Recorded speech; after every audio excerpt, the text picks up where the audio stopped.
Hello, everyone, and welcome to Tabor Talk. So, I want to talk about a podcast, a relatively newer podcast I've been listening to the last couple of months pretty religiously. Is Lex Fridman's podcast. I think he started it in 2018.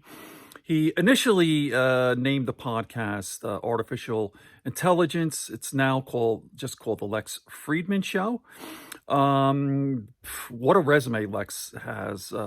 He's he teaches or does research at MIT, and I found out about him from Joe Rogan. Of course, Joe Rogan has had him on a couple of times. In fact, he was just on a couple of weeks ago, and actually, Joe Rogan did Lex Fridman's podcast. But anyway, this guy is good, and you got to take a look at the list of guests. He has everybody on there, like real important people, scientists, intellectuals, especially.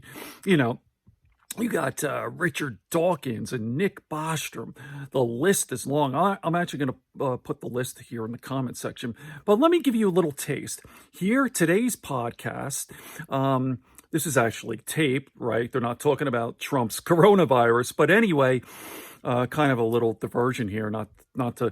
I'm sure I'll be doing a lot more on Trump's Trump testing positive. But anyway, Michael Malice, who's also a guy I found out on Joe Rogan. They're both young guys in their 30s, really smart and interesting. But here's a taste. Lex Fridman and Michael Malice. Watch this. I'm like, let's see here, like an hour and a half in, so it's right in the middle here. So put it in those terms, I'm like, wow, this woman that really did a number on me in terms of teaching people how to be hopeful.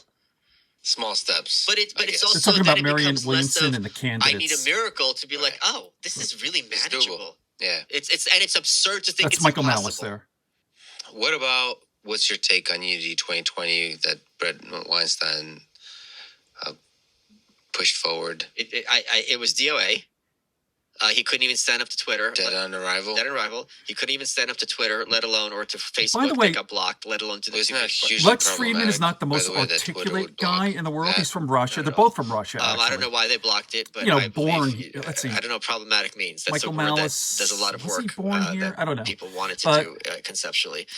He doesn't have the greatest communication skills, but he's really smart. Rejects from each party, so and we're going to have something that no one likes, and therefore it's going to be compromised. Is absurd. But Lex is a the little last time we had this kind of unity ticket was the Civil War. Sort of. You had Andrew Johnson it's not from really the Democrats an issue and Lincoln because from the he asked Republicans. the right This was questions. not something that ended well, and he's particularly able to nicely pull out for both halves really of the country. interesting. So that's the way you see it. See, listen. Like the way I saw it, I guess I haven't looked carefully at it. I haven't either, to be fair. Yeah. The way I saw it is emphasizing centrists, which is... How is Tulsi a centrist? We're talking about Tulsi was involved? Yes, he's trying to push Tulsi in like Jesse Ventura or something. Oh. So, okay, I don't know. I don't know the specifics. As a scientist, you also know centrism is not a coherent term in politics. No, okay. But so let me see, pause now this you're here. like... Here's another thing about Lex there. He's a BJJ practitioner, Brazilian Jiu-Jitsu, martial arts. He's a black belt. And, I've been doing the martial arts my whole life. So I'm huge into Jiu-Jitsu. And here's another thing. He plays guitar and he loves science. So 3 for 3 with me.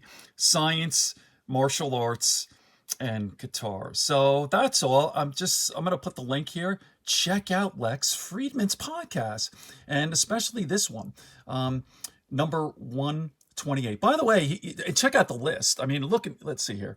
Look at all. Well, this is Ryan Hall, but James Gosling, I don't know, Jim Gates, Sarah Seeger, Elon, of course. Elon's been on twice. It's just incredible how he gets these great guests. All right.